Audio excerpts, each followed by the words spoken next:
Hello. Thank you for joining us. Welcome to the first of hopefully many podcasts to come. My name is Eric Galina, and I'm here with Martin Groschwald, who is the director of one of two directors, I believe, of Konzepthaus. And I am the editor and founder of Formtrends. Now, this is something new for the both of us, where we're going to try to explore what is happening in the automotive design industry from a current product perspective, a market perspective, and also a people perspective. So, Martin, Yes. Hello, hello. what do you want to talk about first?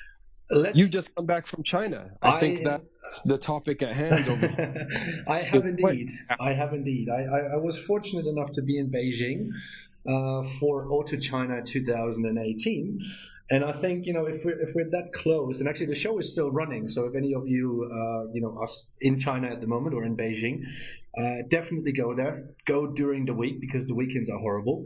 And yeah, so let's talk a little bit about what happened over there in China.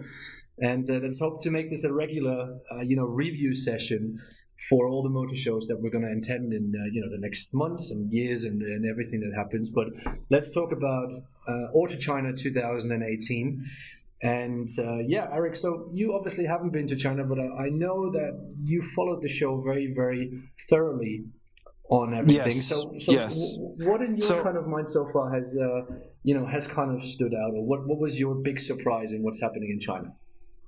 Well, essentially, I've been to China on many occasions in the past, but from what I've noticed, obviously, there's a clear difference from, say, a decade ago to what's currently taking place now. Now, the show is still, from the pictures I've seen, we have associates that are over there covering the show, come back with some visual documentation and some feedback. And I know a lot of designers that are working over there at the moment. And it's, from my experience, it always was a bit manic. And it's, from the swarms of people coming in to the kids on the press day, entire families at the shows, Yeah. it's very difficult to navigate. But it seems like, this year was better. Last year was also good, better than it has been in the past. And the thing is, I guess it's more if you look at what's happening in China versus what's happening in the West from a motor show perspective, um, it's it's a bit more mayhem in China. But that's just because there's so much stuff going on and there's so many new companies. It's kind of like Tokyo 20 years ago. Yeah, and Um, you know, just to throw something in there, a little anecdote. I had the pleasure to wander around with one of the design chiefs of a European OEM, and we were in this really funny situation as we were wandering from one hall to another, and he said, "I have never heard of half of the companies that are around here." And I kind of had to agree with him, is because there were so many new ones that we just never heard of, and they just kind of flooded the place with new companies, or like new names, new kind of subsidiaries of companies. It was absolutely manic, and it was really really difficult to get an idea of who belongs to what company, who did what was intention of certain amount of things. And I 100% agree. I mean, this is mayhem, and it is pretty much like Tokyo 20 years ago. But I think realistically, in terms of quality, it has become probably the best show in maybe not around the world, but definitely the best show in Asia. Yeah, that's for sure. And it's definitely challenging the European shows by now. I mean, I was hugely impressed being there and wandering around. And even though I didn't know a lot of those brands nowadays, I mean, we're going to talk about probably some later, but yeah, it was just a really really good kind of impression. And one thing I do have to say, there were still way too many people on the press days. I mean, this was pretty much like press day number one was like the first day as you had it in Frankfurt or in Geneva. It was a lot of people. Everything was really, really tiny. It was really difficult to wander through. But I think that's that's part of the whole show experience there over there as well.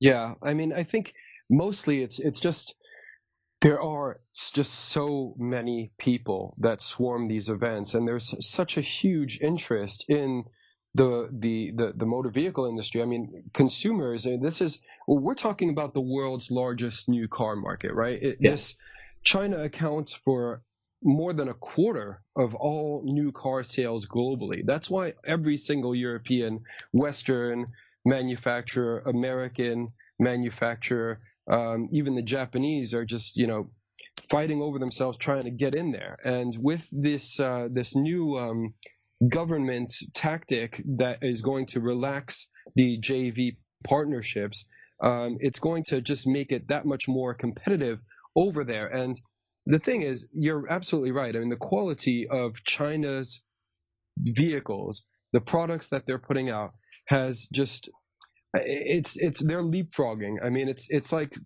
China is catching up to the rest of the world and leading in some areas, unlike what the Japanese did, and at twice the rate that the Koreans did. Yeah. And they're learning so quickly. You can see it on the show stands. 5 years ago, there were tiny show stands that were dimly lit, cars up on elevated platforms, locked doors. Nowadays, you still have cars that are locked, or indeed interiors that aren't finished, but you will always find. So what's really interesting is that there's still so many people roaming these show stands, but it's mainly because China is the world's largest new car market, right? It accounts for more than a quarter of all new car sales globally. So, and there's massive interest, obviously, in what is the country's biggest grossing source of revenue, right? People are getting into cars, and people that aren't even able to purchase vehicles at the moment are getting driver's licenses. So there's so much interest in cars, and the Chinese manufacturers are learning extremely, extremely quickly. So the quality is up, not only in terms of the products that they're putting out, but in terms of the show stands. 5 years ago, you would go to a show, and there were dimly lit stands, and cars are on elevated platforms, and vehicles that were completely inaccessible. Now, you still manage to go to. You really have to search for a car that is locked, for example, where you can't gain access, or a car that's on an elevated platform in a small, dimly lit stand. They're catapulting the industry. Like the Japanese took a while to get to where they are today. The Koreans also took half the time of the Japanese, and now we're seeing the Chinese really rising to the occasion, because the level of quality in these products are really astounding. Yeah, and I think in that regard, what is really good, first of all, of course, just the quality of the cars. I mean, as you just mentioned, they're not just falling apart. I mean, they're well made. Even the show cars, it's like something you can sit in to a certain kind of degree. On the press days, of course, not on the public days, but you see that they've learned a lot in terms of also representing their brands. But I think what was really astonishing this year was that more and more brands are really working towards a brand image. Yeah, I think if we look back a few years, especially into China, we were always asking, just like, they're going to copy things, and what is really about China and stuff like that. And now we see cars, such as the bike, the BAIC concept. We saw those new iWays cars. We saw the Pininfarina cars that are made especially for China, and all these kind of things. And you can clearly, you can see, hey, there's something going on there, and there's something about, hey, we want to show really what we are. I think Lincoln Go has done a good job on that one as well, like really saying this is how we are, this is what we are. Cherry is going definitely into the right direction, even though unfortunately they've lost a lot of people. But there is really something in there that you can say, hey, that there is an idea of really representing the brand nowadays. And I think this is really where China is growing into now, is saying, hey, we look what we can do. It's not just about we can copy cars nowadays, or we can make cheap cars. I think the population in China is also asking about certain kind of brands, and they want to have a certain kind of idea of what they can, just what they like in that regard, and they're becoming way more picky in terms of what kind of cars they want to buy. So it's not just about the price anymore. It's about the appeal. It's about the emotion that those cars show to the customers, and you can very, very clearly see that in China. And I think that is something that is going to challenge those established, let's say Western car manufacturers or those traditional OEMs to those newcomers, because that's going to be really tricky for them. And let's be very, very honest. And I'm going to put something out here. That might be a little bit controversial, but the biggest disappointment in terms of Beijing were I would say the German manufacturers. Mercedes did show, so I would say would be my review of their stand. I was obviously very, very much towards the Chinese market, but that kind of Maybach concept, that red one, was just absolutely horrendous. I have no idea what they were doing with that one. That was absolutely terrible. And I have spoken to a number of people, who, let's say, had some dealings with BMW in the past, and they saw the iX3 concept, and they were just asking, what is going on at BMW? That grill is becoming worse and worse. And I've spoken to Fabio Filippini about this. He put something very, very interesting out there, that the grill at BMW is becoming more like the Kia, the Kia face, which is just very, very strange.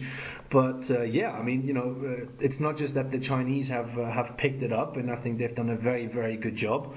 It's also that I think, the Germans in particular, and obviously I'm from Germany, so sometimes it's really difficult for me to kind of, criticize them, but they did a terrible job. There was very, very little that was good, and that was really, really, really, really sad, and especially compared to all these newcomers, look at the Byton, look at the Neo. You can like them, you cannot like them, but there was something, a little bit more understatement there. There was something that you really had a feeling, hey, they don't want to go crazy. They just want to be a good representation of what they are. And that was the really shocking part for me, actually, is that I really enjoyed going to the Chinese brands and look at their their kind of progress, and I was really shocked with the Europeans. I don't even know really what to say on that one. I was pretty much speechless when I was standing in front of that Mercedes thing, unfortunately. Yeah, the Mercedes has not. Let's just be honest here. It hasn't struck a chord with anyone that I've spoken to. It's certainly not in the reviews and things that I've seen on that car. And seeing the car indeed, it just. You can scapegoat it and say, look, we're not Chinese consumers. We don't really know. Maybe this will find a home there. Now, I think. I hate saying bad things about people that I like, because I know where that car was designed, and I know who it was conceived under. And, I want to give Mercedes-Benz the benefit of the doubt, because they have a studio in Beijing. They're one of the few that, is actually staying within Beijing. And, Yeah. a lot of manufacturers are moving out because, Shanghai is way better than being in the capital city. But, and it can attract a whole range of talent, which is still what's necessary, I think, in the Chinese automotive design industry. Now, you highlighted a couple of brands, Byton and Neo, for example, and both of these brands are brand new, right? So they have no heritage, no lineage. They basically just have the creativity of the people that are leading the teams to rely on, and they have very strong teams. And again, these guys are seasoned professionals from Europe. I mean, they don't. They're not coming from China. Or, they're not out of the blue. They have a lot of experience with premium automakers, and they're giving a clean slate to come up with some really interesting, brand identity. I mean, it's not the easiest thing to develop, clearly, but yes, I agree that both of those brands, Byton and Neo in particular, are doing very well with carving out a real name for themselves and creating a very successful brand identity with their forthcoming products. There's so much competition in China that and because it is the biggest new car market, it is. I think it's just for the Western automakers, and that's to say, Mercedes, BMW, the Germans that you outlined, but also, Ford, GM. I mean, all these guys, they have joint ventures within China that is enabling them to sell cars. Now, those are going to be relaxed very soon, which basically just opens up competition. So if the Chinese car makers, and you're right, there are so many new upstarts that you don't even know where they're coming from. I mean, the Chinese are building brands below brands and spurring off new brands. And I mean, you've got Great Wall, you've got Haval, now you've got Wei. It's all the same company. They've just got different names. And there's a chance of that all kind of getting lost. Which is not what we've seen, historically. I mean, just 5 years ago, for example, when German automakers were all creating kind of cookie cutter cars, right? You had Mercedes with from the A class to the S class. Everything was so. I mean, you could still see it on the road today because they're all out there now.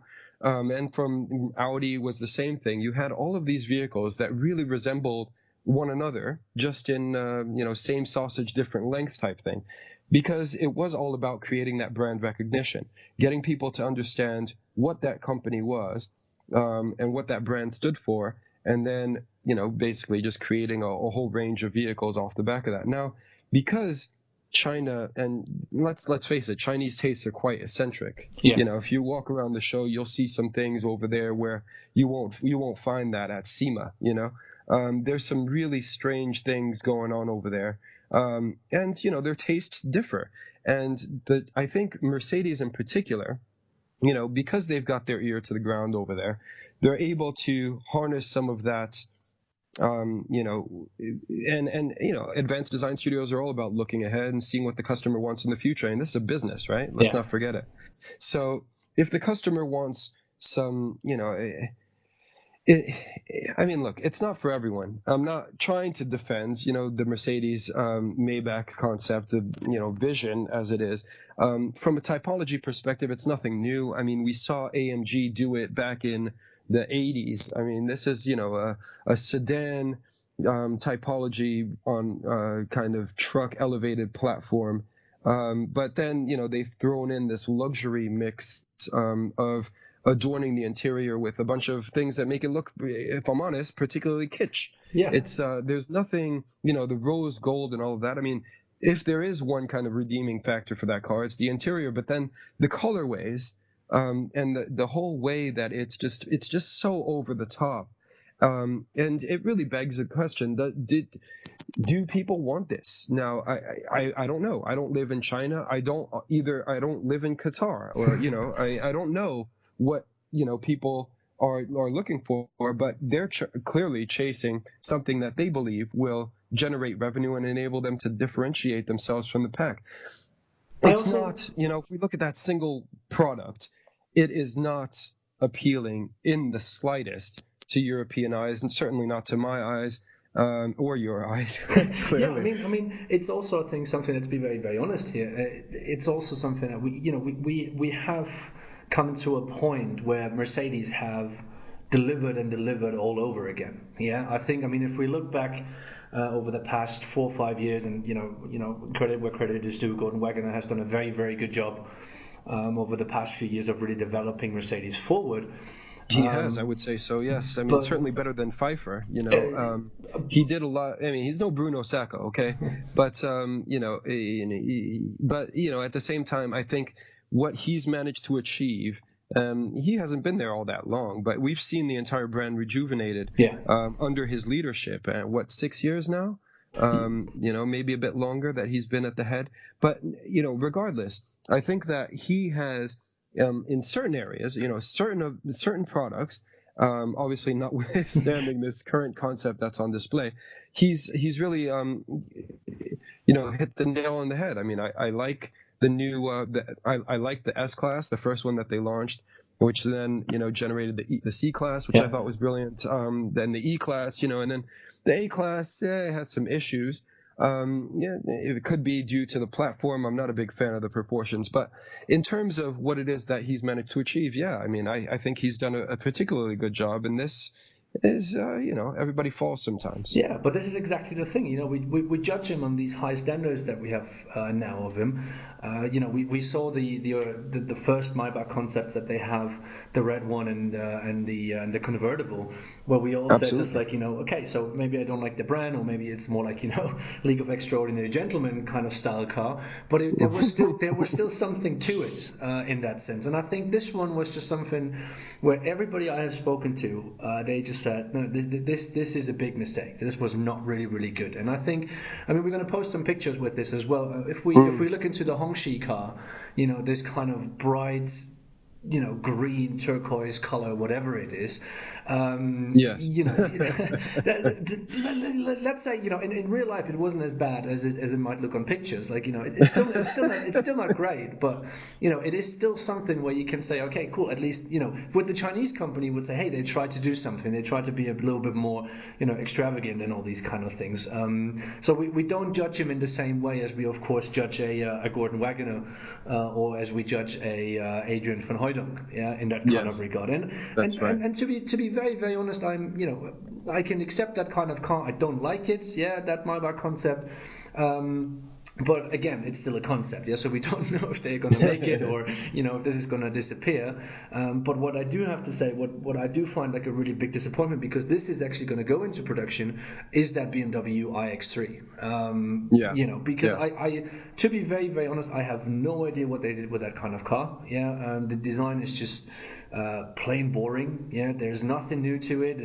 I have no idea why this should be an iCar apart from having it or having an electric battery in there. That's the only thing that I can say, okay, this is but it seems that they did that in just a couple of months because they wanted to show something at Beijing. There was nothing that was anywhere close to maybe a Z4. Where you can say, okay, this is at least something that they want to push again, if you like it or not. But let's be very, very honest. Over the last year, with the Vision Dynamics, which is now going to become the i4, this iX3, BMW, they seem to be a little bit in trouble, and I really, really hope that Joseph Caban has the ability, or is going to get the all the freedom that he needs to really push that forward. For him to change BMW, because they dearly need it. Unfortunately, it really, obviously based in Munich, it hurts a little bit to say that, but I can forgive Gordon Wagoner for this, for the concept, the Mercedes concept, but BMW, they really, I don't know really what's going on there, but they have been quite a disappointment over the past year or so, when it comes to them moving forward in their design language and really developing something. I don't know what you think of this, but Beijing was just another point for me confirming that they have some struggles internally. Yes. Without delving too deep into this, I agree. BMW is not what it once was. It was, if we just take a step back to, maybe, I don't know, 5 years ago, when we were still seeing products come out from, Bengal's leadership, there were some vehicles that were created during that time that obviously, people it didn't resound with some people, but in the end they became extremely popular for a range of different reasons. But they were, most importantly, they were imitated by every manufacturer. Correct. From the US to Japan. And it's nowadays you don't really see that. You don't see something that's really standing out, that because manufacturers now have the ability to press sheet metal like most other manufacturers do, right? In terms of technology, they've caught up. In terms of vision, perhaps BMW is in a bit of a slump. And again, it's all, perhaps they're just trying to chase something that is hopefully going to earn them dividends in the future. Now, we haven't seen anything since what was it, in Frankfurt, BMW I Vision Dynamics concept. I mean, correct, yeah. The first thing that was shown under what was it, Dominique Domagoj Dukek, is the new guy in charge of BMW, and he's also in charge of BMW's M products, which is talk about bookending. Yeah. So he has a lot on his plate, and there's a shift in taking place in that brand where they're going to start making vehicles that are not purely electric. I mean, let's face it, BMW i has not been a resounding success from a business case, and which is a shame, because the i8, the i3 were great from a design perspective, but they haven't been resounding successes on the market, unfortunately. So they need to balance that out with something that is going to appeal to a greater, again, it's business, to a greater demographic. But I completely agree. It's a crying shame when you see BMW. From my childhood, I remember seeing advertisements on television where they had an ad in the US that was, "Eyes are the windows to the soul." Yeah. And these round BMW headlamps, just identifying that DRG, the kidney grille, there was nothing wrong with that. It was extremely identifiable from a distance, all over it, so recognizable, such a strong brand identity, that to mess with that is sacrilege. And it just, especially because the way that this new iX3 grille looks just reminds us of a Kia Tiger Nose, right? And and Kia is nowhere near in the same league as BMW from an aspirational perspective, and indeed a brand recognition perspective. So why would you intentionally imitate a budget brand? Yeah. And let's face it. I mean, it's not. Hyundai is the budget brand. Kia is meant to be the sporty brand, but hey, it's still budget, right? I mean, so it's a shame, because under Schreier, Kia obviously has reached a level of design resolution and success that Hyundai hasn't really followed. But if we just talk about the Kia brand in particular, it is an extremely well-designed brand from all of the elements, and ultimately their products which they're putting out, which all have this kind of family heritage and recognizability, without being a cookie cutter thing, but something that is really just speaks to a level of design refinement that we would see on some of the German automakers, for example. And I don't know why it's happening. It's besides their, wanting to chase, some new targets and enter into, I don't know, maybe appeal to a broader demographic. I don't know if it's going to enable them to do that, but they should never have messed with the face of that car. I quite agree with that. Yeah, and I think, I mean, obviously they still do suffer from, the fact that they lost a lot of people in very, very high positions. I think this is still one of the points, and we should not forget about this. But I do personally believe that they miss just this kind of point of getting on to the next level as well. I think if we combine them, for example, with, or compare them with someone like Volvo, and obviously Volvo had this really, really fantastic kind of development with the help of Geely. So let's really give the credit here to Geely as well. But Thomas Lingenlath has done a very, very good job over the past few years. But they clearly developed something there which was bigger. I mean, we saw the Lincoln Co. And it was actually my first time I saw the cars. Was able to touch a car, sit inside of them, and stuff like that, and you can see that there's a clear, there is a family there. I mean, it is the same platform as the Volvo XC40, for example, but it makes a lot of sense. They're well made, and if I look into a Volvo nowadays, they're just really, really good. There's nothing else to say. The design is fantastic, and I think if we compare it into someone like BMW, even you mentioned obviously the Koreans earlier with Peter Schreier, being the head of officially still Kia and Hyundai together. But if we look at where Hyundai has come from, and what they've shown in Geneva with their show car. If we look into where Kia has come from and where they are now, and then of course, the kind of high point at the moment in that kind of company is the Genesis brand with the Essentia project and concept that they've shown in New York just a few weeks ago.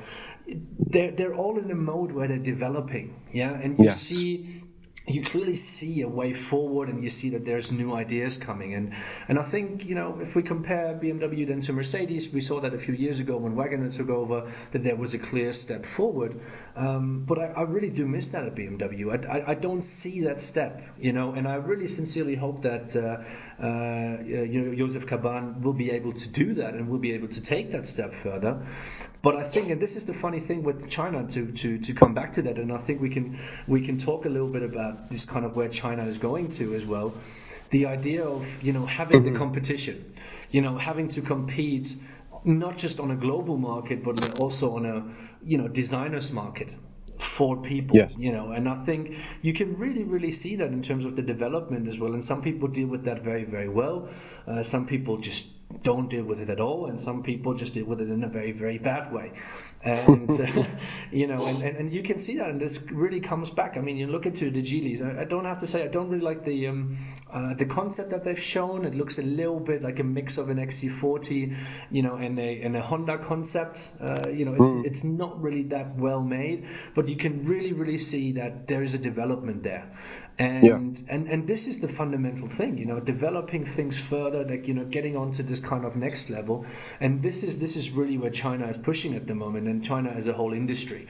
I mean, it doesn't really matter if it's Geely or if we're talking about BYD or I don't know, Chery or SAIC, or if we're talking about FAW. There's a clear development, and also doing beautiful and emotional products. They're obviously not there yet. We have to stress that, I think, but they're on a very, very good way. And I think I just personally hope that our more established companies are still keeping up with them, that they're trying to develop something. I mean, let's be very, very honest. We look into a Byton. I had the opportunity to actually sit in one at the show, and of course you do have that massive screen. And I've spoken to a number of people who just said, "Oh my God, what do you want to do with that kind of screen? Is it really useful?" But I think this is not the right question to ask. The question is also to ask, just like who's willing to do something like that? Who's willing to try something that maybe goes for a different kind of customer base, maybe a younger customer base, or a customer base that comes from a different kind of background. And funnily, Mercedes did something similar with having two screens in the new A-Class, for example. So we're tending to have more and more screens in there. But who is really willing to take that big risk? To take something like let's say even over the top, as maybe a Byton does with that kind of screen. And this is where it becomes interesting. It's just like how far do you want to go? How far do you want to push it? And I still I still worry a little bit that once the Chinese go to that kind of point, let's go really crazy and let's really try to do new things and really get onto the kind of autonomous situation. Maybe we will be in a position that the traditional manufacturers are maybe not on that level anymore. And I want to quote someone that I've spoken to quite some time ago, but who came from one of the German big manufacturers, who said, yeah, we're going to let the others do it. We're going to let them test it and see if everything works out. And if it works out, we're going to do it, but we're just going to do it better. Yeah, and I think that has worked out for them for quite a long time, but it's not going to work out for them in the next years, because just doing it better is not the case anymore. I think we're turning towards this kind of culture, also with the cars, that we're not going to have them for 10 years anymore, but they're becoming exchangeable. Yeah, so we're going into this kind of shared culture, and then it's not just about, okay, if you do it well, it's like who does it first. And this is what I think we clearly saw in China, is this kind of push for new things and try to show something new, or try to show something that is a little bit more vague. I mean, we saw the Chang'an, what was that, speaking of a new sub brand earlier, but there's this new sub brand, Ocean New Age, Nuage.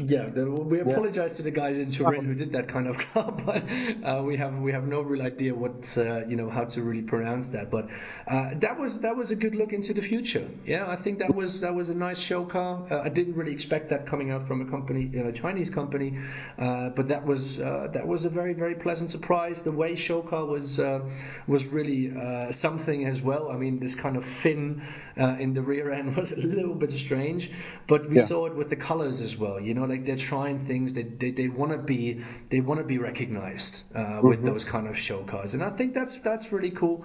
And heading towards that kind of situation, but it's also a representation of where China is heading at the moment. To be very, very honest. So, but I want to ask you a question. What was your best and what was your worst of Beijing, of what you saw? Let's be straightforward here. From what I saw, let's see. There was quite a lot of interesting things.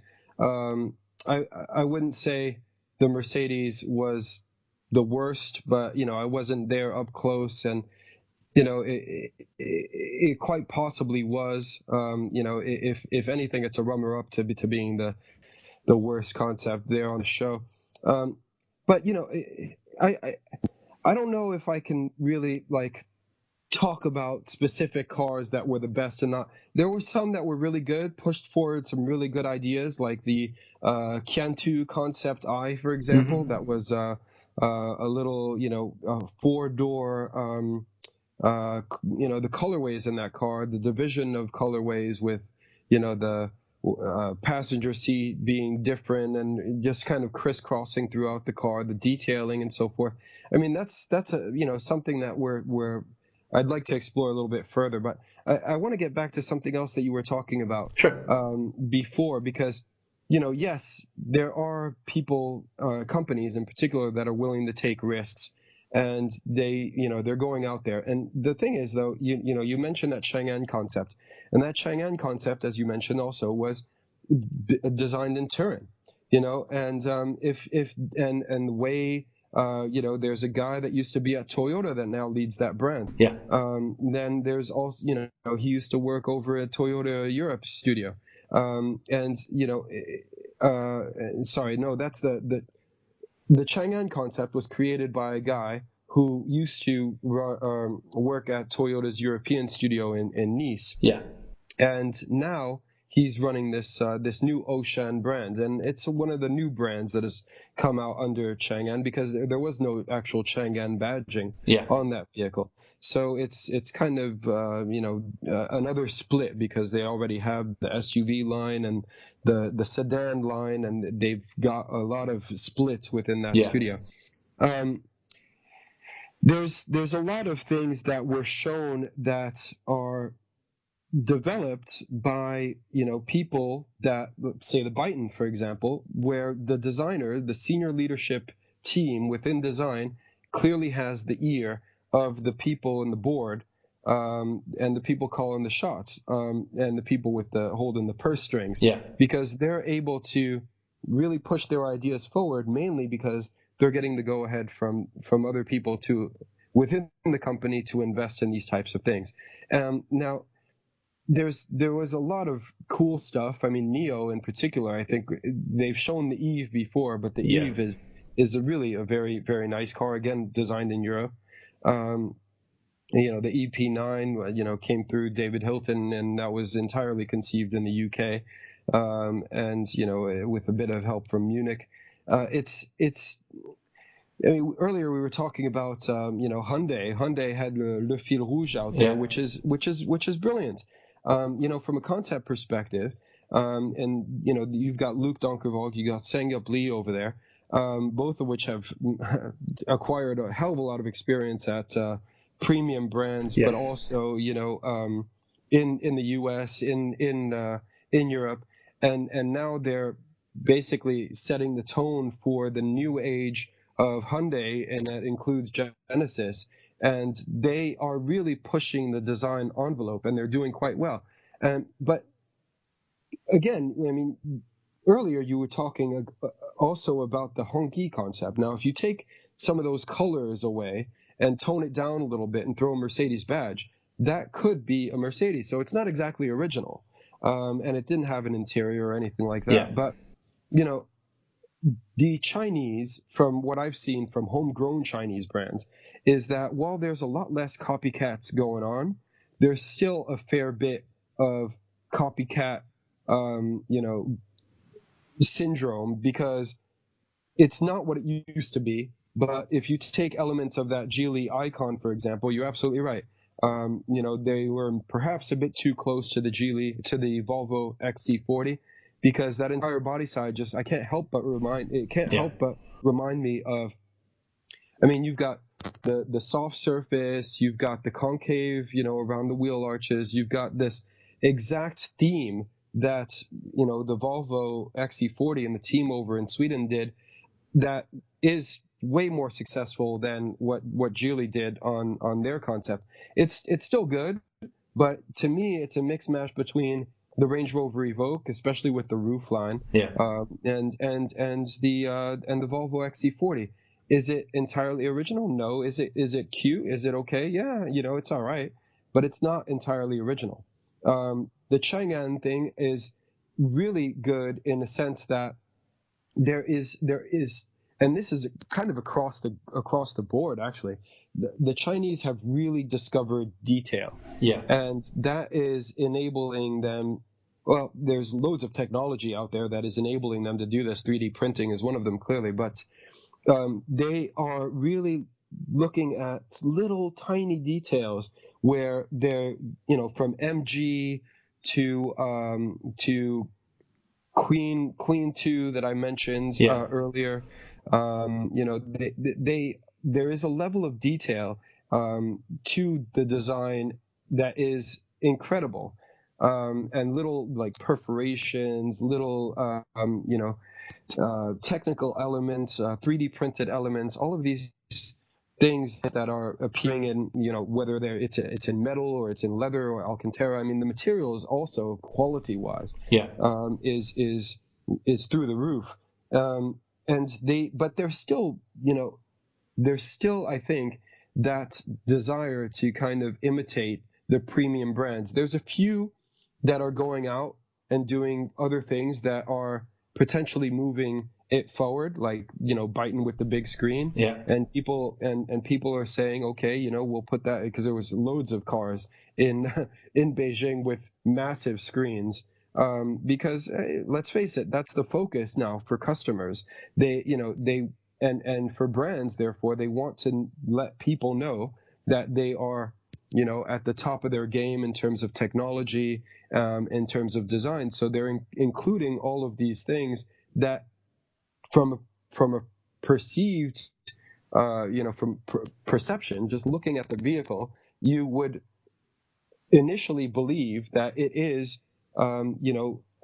just of high quality, just because of the way it looks. Now, whether or not it functions well, whether or not it's long lasting, et cetera, the quality may not be there in the long run. Who knows? But from a just looking at it from a concept perspective, they're doing things like screens that rotate around, Tesla-sized screens that you can have in portrait and landscape mode, and these massive screens like on the Bytes and Concept, but on others as well, that, names I can't even pronounce come from these brands that I've never heard of. But it's really interesting to see how big technology is and is influencing buyers.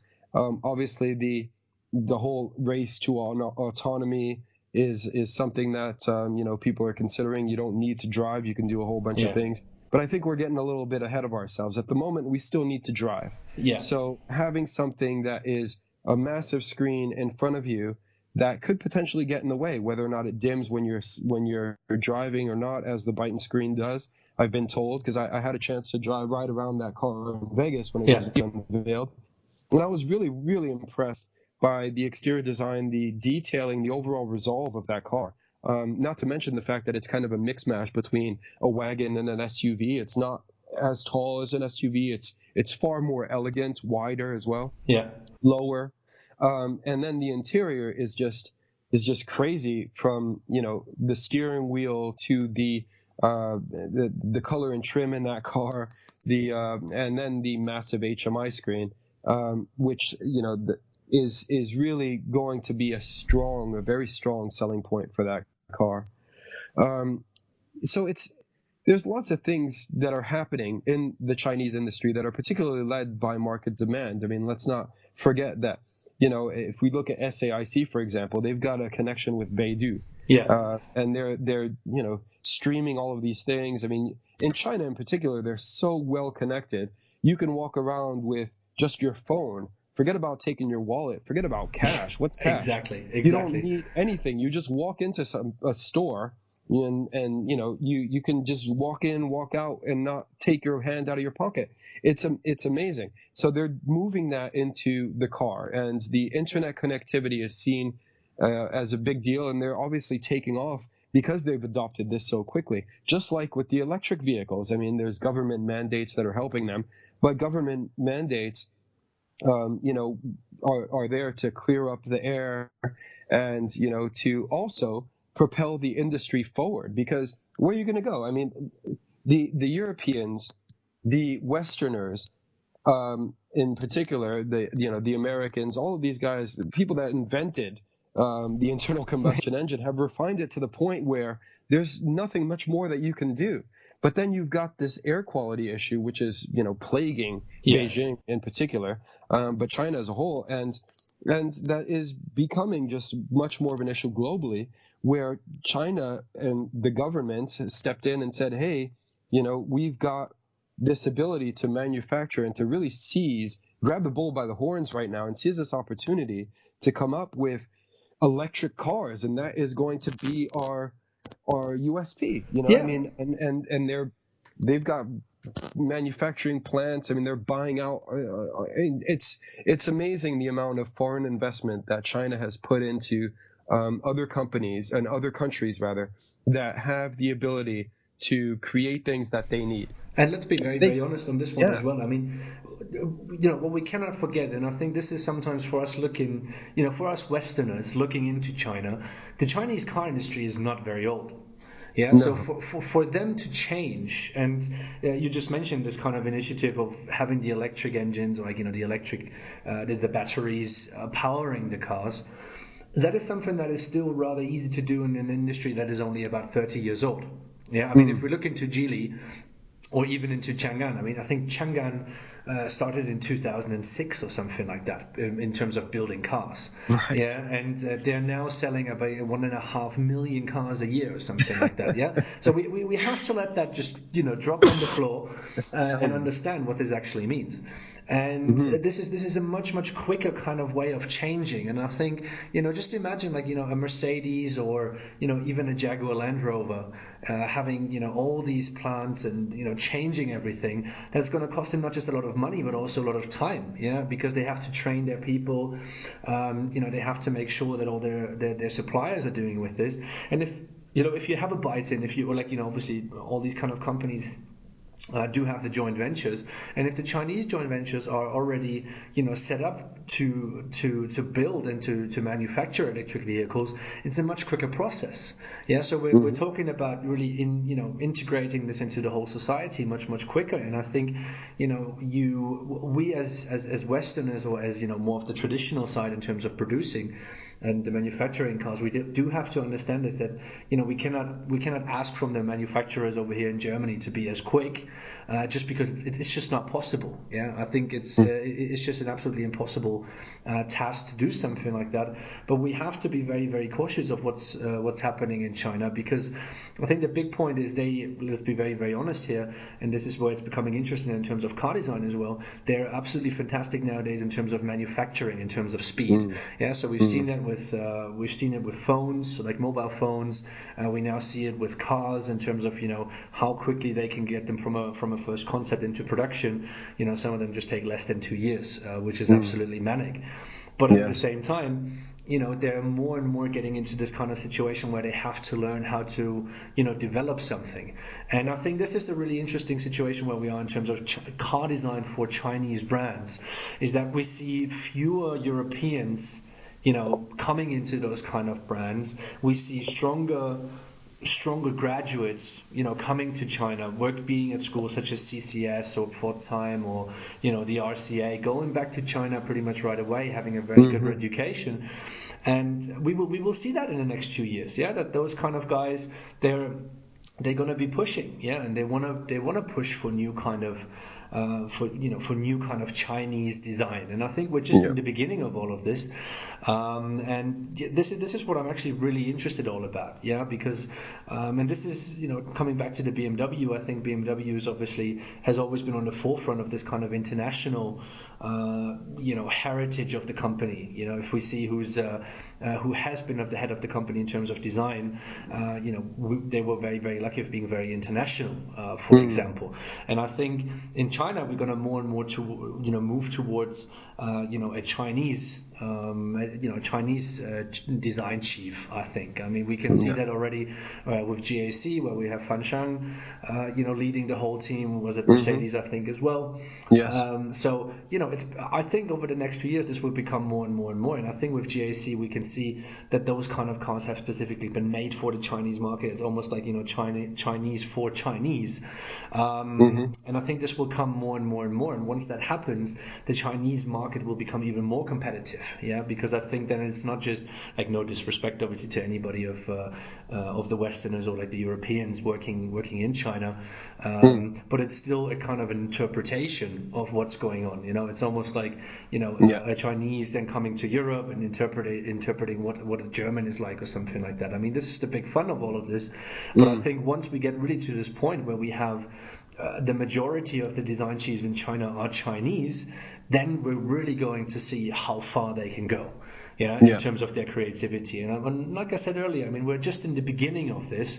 We see, more and more, really very, very good Chinese designers coming through. And that's in all these kind of developments, and I am really, really interested to see what's going to happen next. I mean, to kind of look forward a little bit. CES Asia in Shanghai in June is going to be, I think, very interesting. Beijing have announced their second show car for that one, which is going to be a sedan.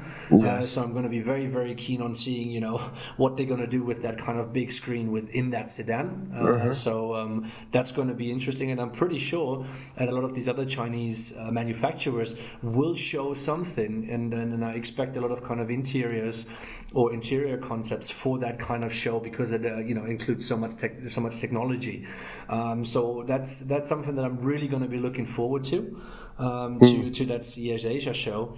And I do have very, very high hopes for the Chinese. Like I said, I was very, very, positively surprised of the Beijing show. As you mentioned, not everything was perfect in that kind of regard, but it was very, very, very, very good. It was good fun over there as well, and Mm-hmm. kudos to all the all the Chinese ones for really stepping up their game slowly. I mean, Yeah. that's really good. And there's one thing that I really wanted to say that was just for me an absolute standout at this show, and this was I think it was the Audi A7 that they were showing there, and I knew the car before, so that wasn't really what was surprising, but it was just the color. There was this kind of dark blue tone that whoever at Audi did this is congratulations. This was a fantastic color. It was probably the best kind of look that I had onto a car. Was standing in front of it for a few minutes, and I was just like, "This is a really, really nice car." And that was really like an eye catcher, and something that I say, "Hey, this was really, really well done." Yeah, in that Mm-hmm. kind of regard. And I think, we saw a lot of blue, we saw a lot of green, but this was by far the best color that I saw on any of those cars over there. And I think special mention to the guys over at Audi for developing that. That was absolutely fantastic. Yeah, Nice. in that kind of regard. But I think let's wrap up the Beijing show here in a little bit. What's going on in China at the moment? Mm-hmm. I'm pretty sure we're gonna do another podcast on just a little bit more on China and go a little bit more in detail. Yes. But let's talk about something that I think we always find really interesting is completely different topic. Who's where? Who went where in that kind of regard. And I'm pretty sure a lot of people have seen this, but we have Tobias Sühlmann, German designer who went from Bugatti to Aston Martin to become the chief exterior designer there, because Miles Nürnberger was promoted to Yes. I think head of design. I think Yeah, it he is. is design director now of Aston Martin Oh, Lagonda. okay. Very, very good. So he has been promoted, and Tobias moved over from Bugatti to take over the exterior designer chief position over there. And it seems to me like a good move for him.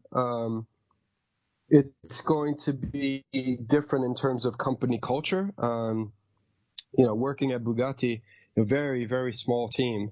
But I haven't had the opportunity to speak with Tobias.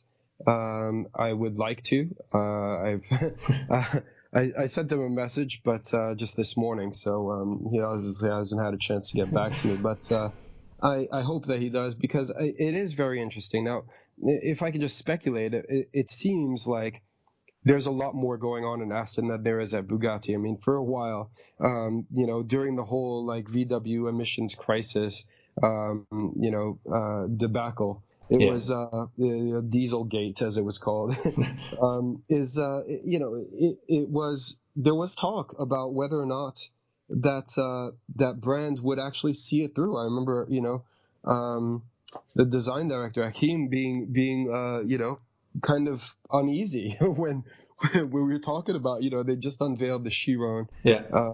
and he really didn't know if there was life after after the Chiron at Bugatti. He didn't say so in so many words, but it was clear. I'm pretty good at reading people. And he was, it was like, is it really, is it going to keep going? Because I mean, Bugatti it's the crown jewel, obviously, in the VW group Yeah. of products, right? But it's not exactly a massive money maker. And when you got so many kind of expensive development costs, and for products that are just really very, very niche, do you need to continue doing that when you're facing such a financial crisis?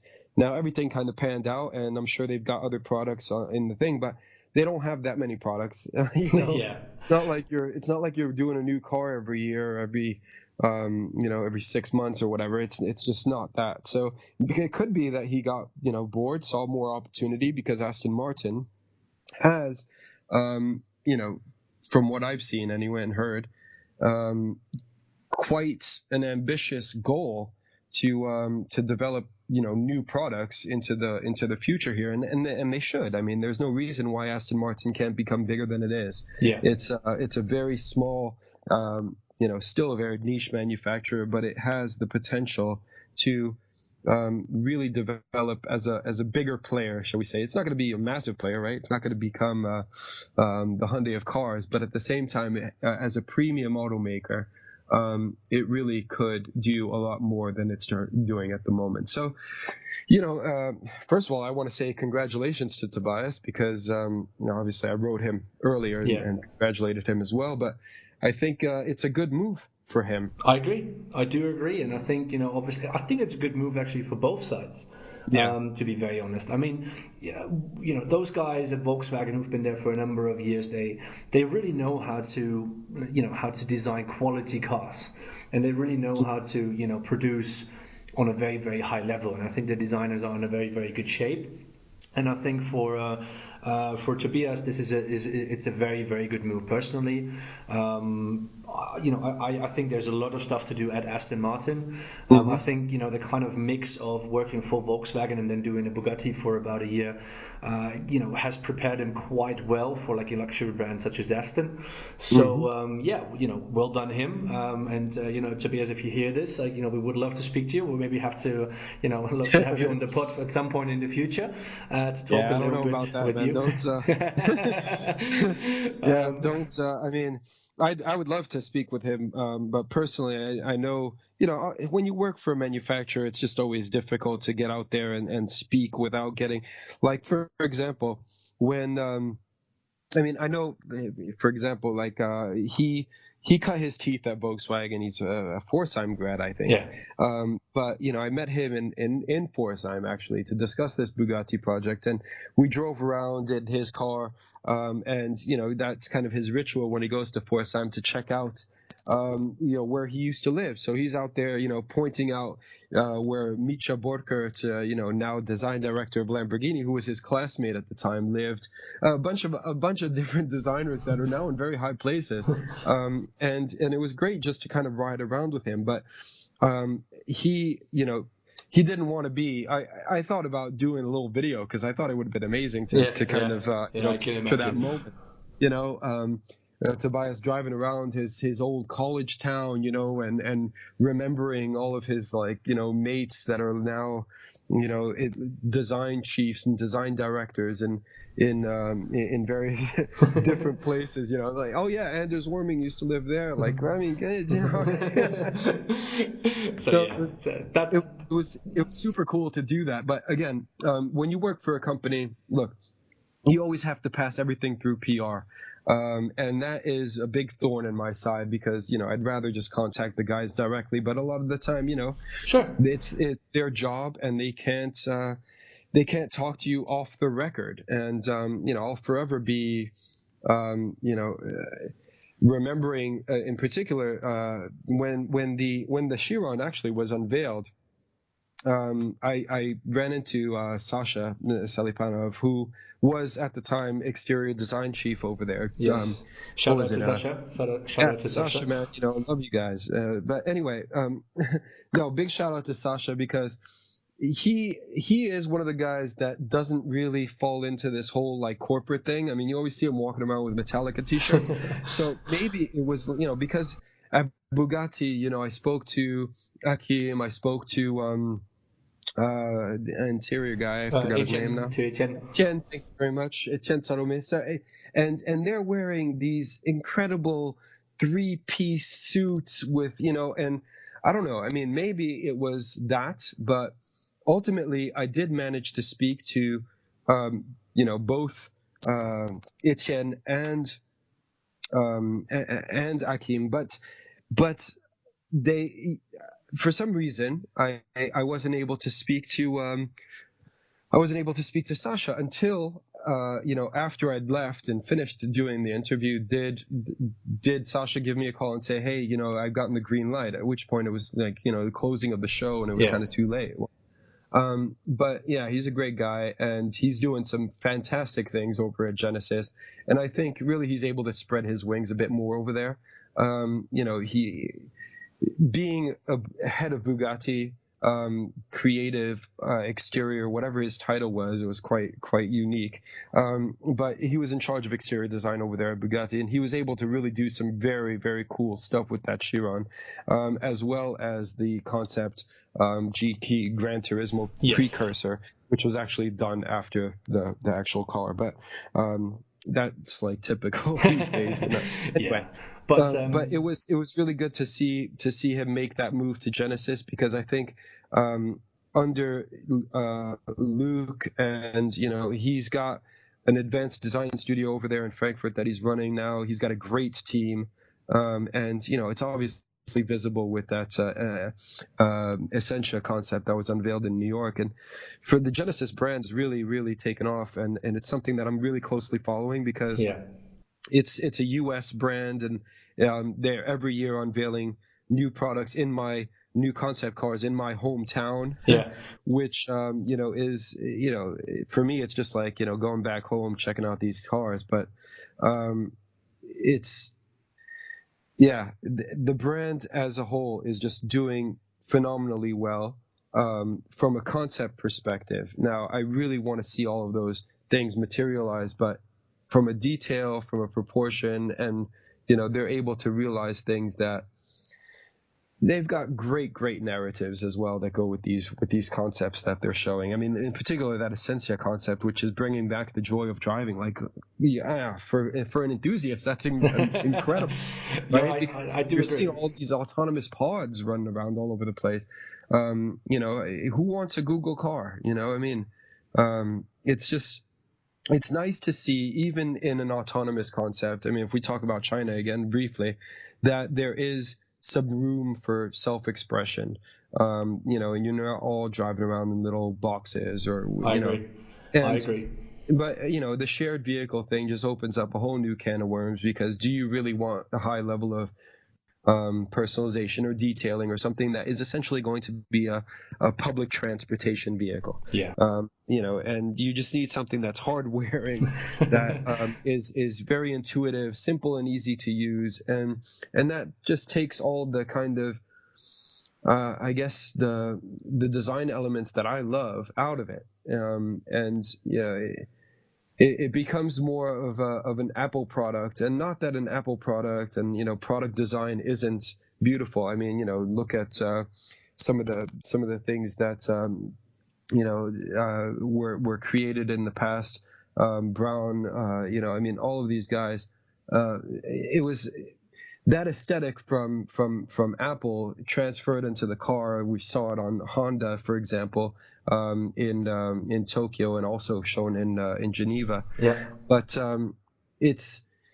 it's a bit too simple, I think. I mean, it's nice, it's well done. It's got some cool detailing, like the little plug in the back, but I don't know, the product design aesthetic kind of leaves me wanting, which is why, I guess, from a car enthusiast and someone, I'm not 15 years old, right? So I mean, to me, like, for a lot of these young kids, it's all about, Tesla. It's they're all jumping on the Tesla bandwagon because it's electric, it's futuristic, and it's not necessarily the best in terms of design quality and execution. And again, I love all the guys that are working over there, Franz and the team. I know a couple of guys over there, and one guy that joined recently, a couple guys that joined, and they're doing some very cool stuff. And the way that brand was built is really just a great story as well in its own right. I mean, because it's all through word of mouth. I mean, it's all through showing somebody something that then they kind of decide they want to get behind, and that's what all these 15-year-old kids are doing. And the same can be applied for other electric startup automakers, because that's really, electric is like the new sports car, right? It's the new, like, Testarossa that was hanging on our bedroom walls when we were a kid, right? And this is exactly now the thing. I mean, it's up there, like, whoa, Yeah, we see it especially with Genesis at the moment. I mean, like the Essentia was an electric car, and I think Just A kind of proportion like a traditional GT, though.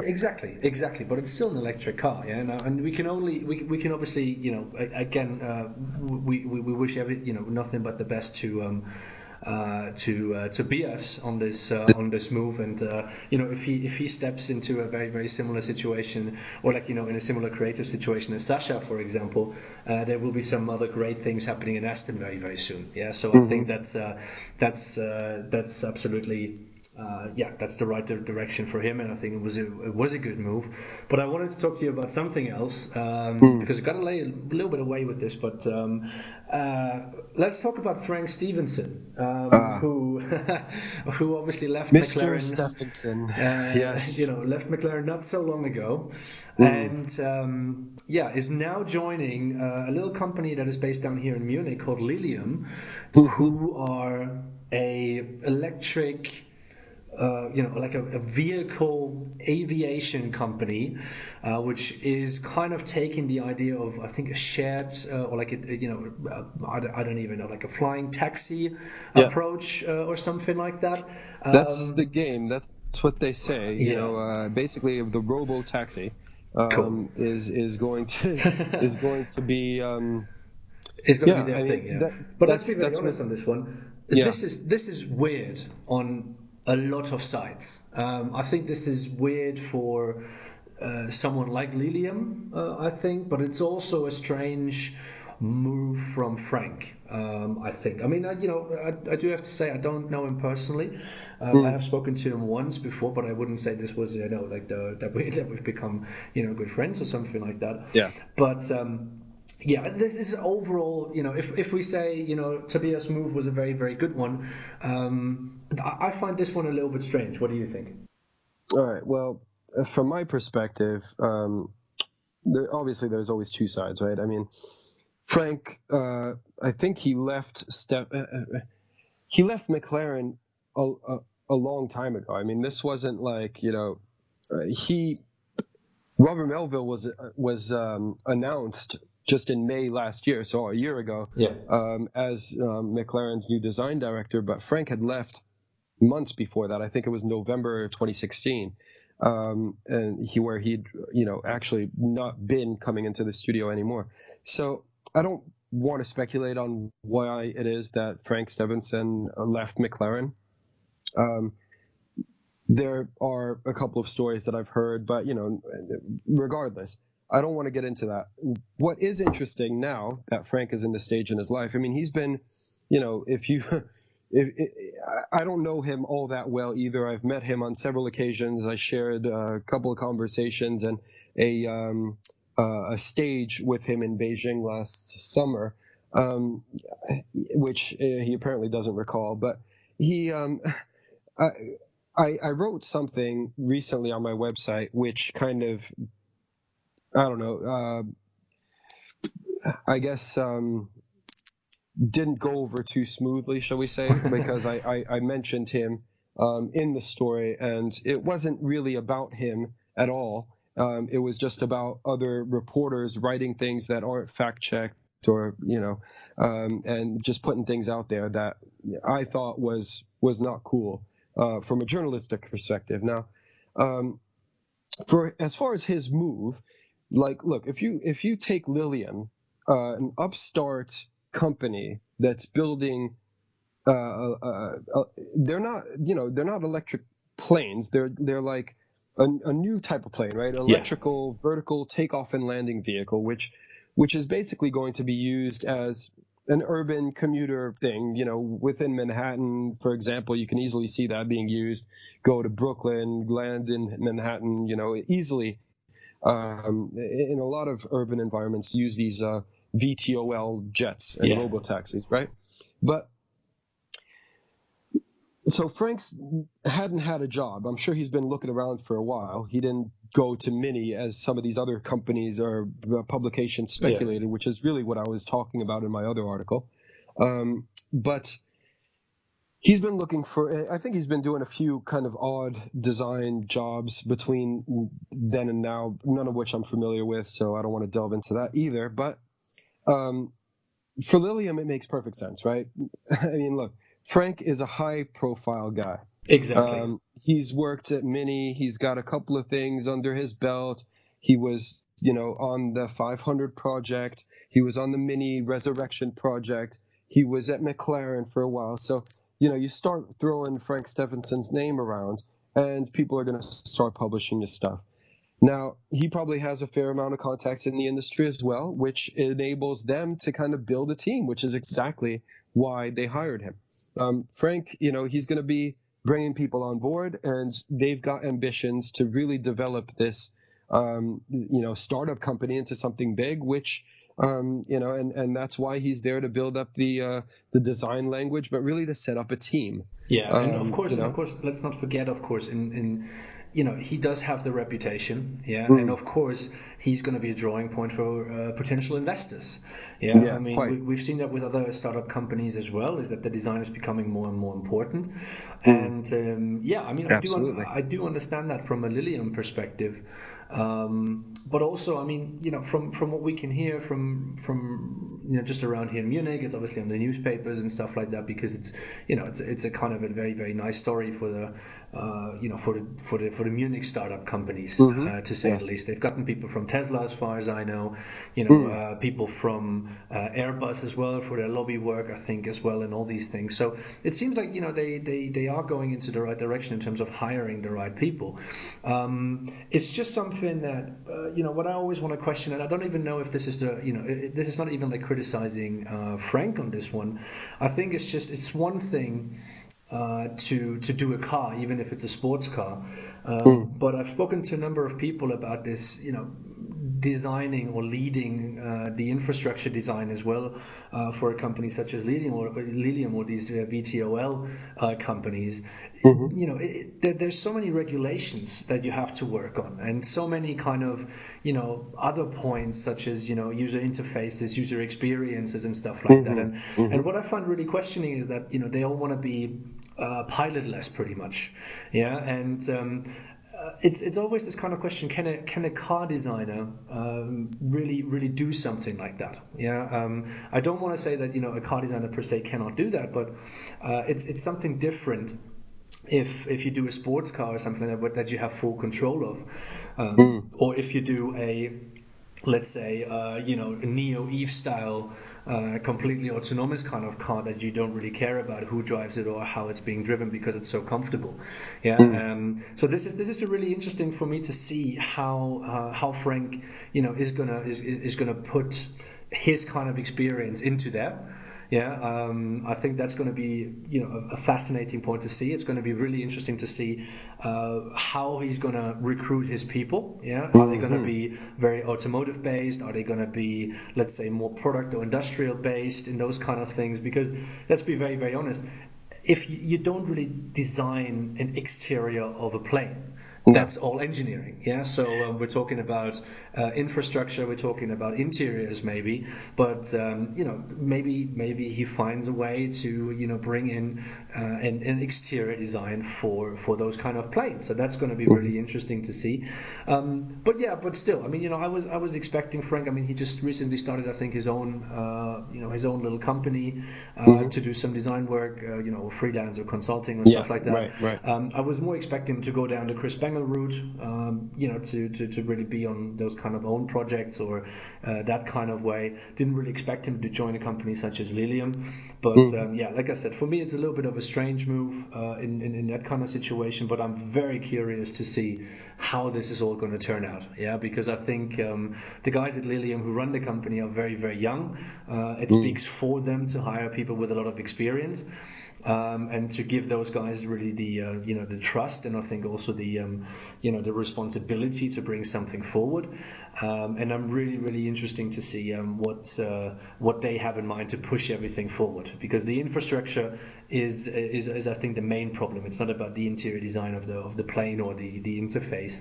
That whole infrastructure combination is what's going to be really interesting. So that's what I'm just really curious to see if Frank can do that as well, because we know him as a good car designer, yeah, and I think as a who really has done some fantastic work in the past.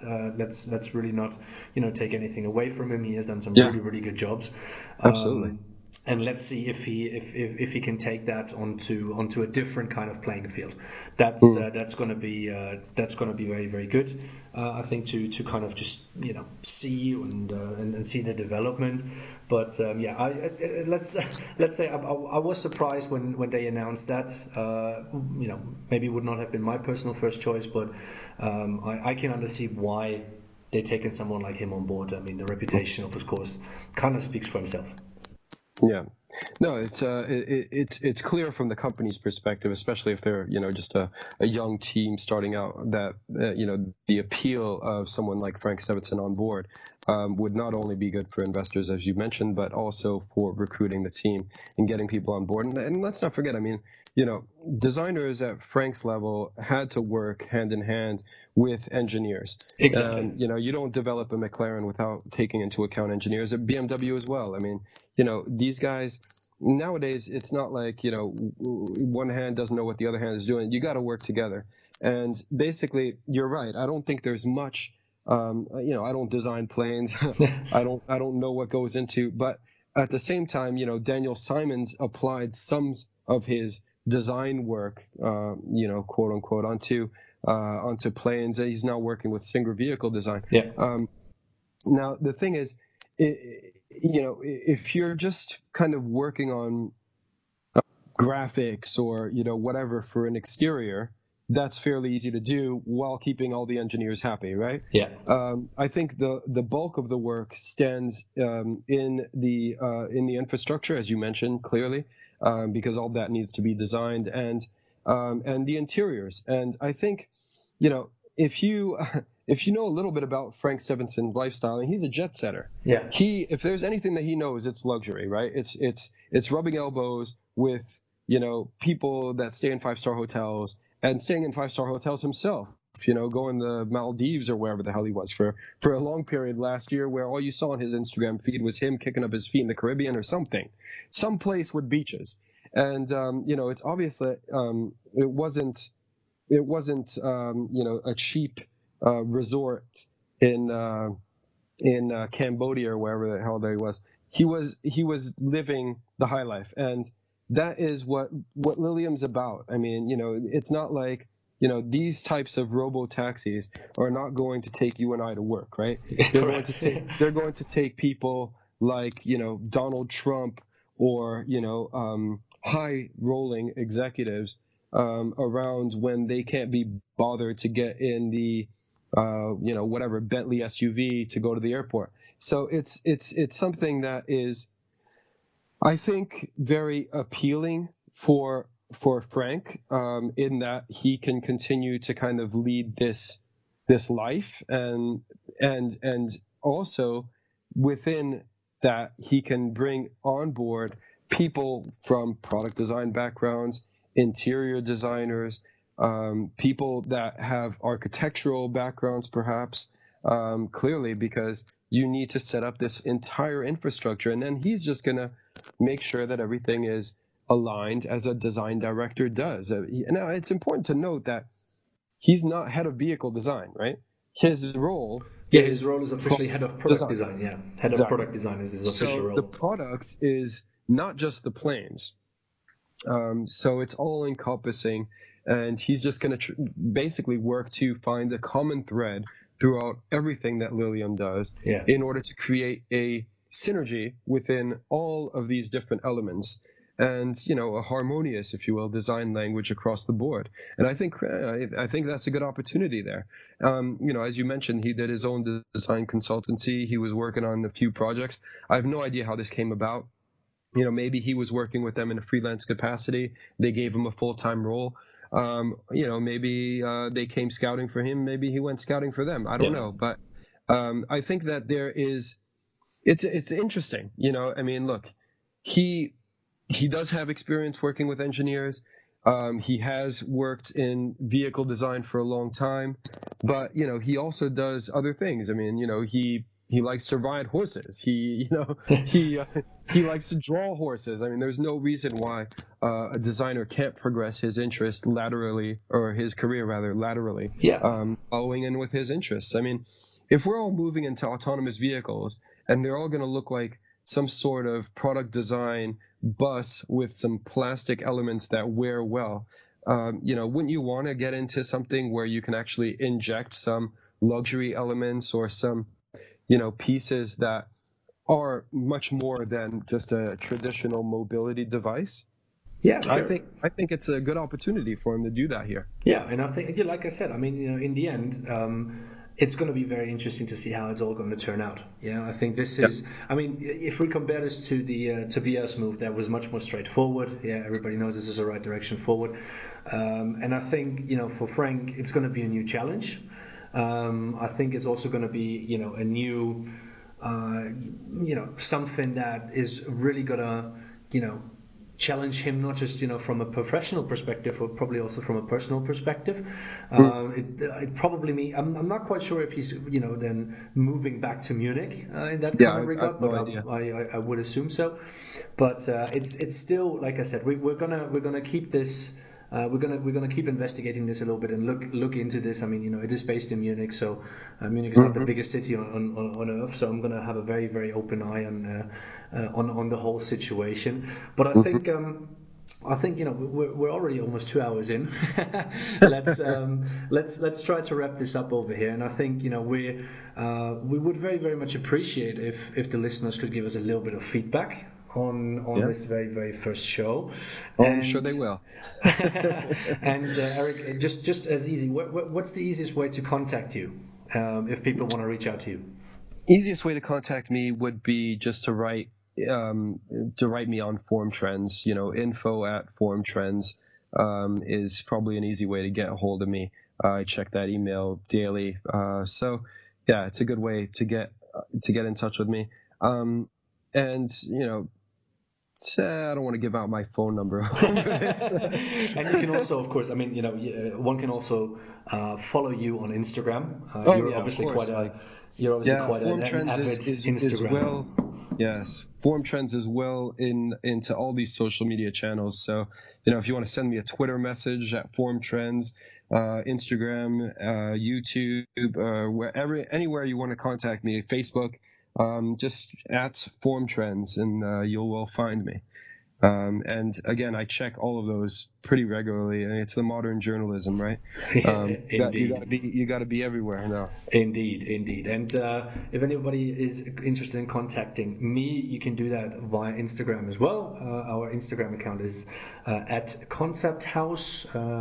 And of course, you can find both me and Eric as well as on LinkedIn.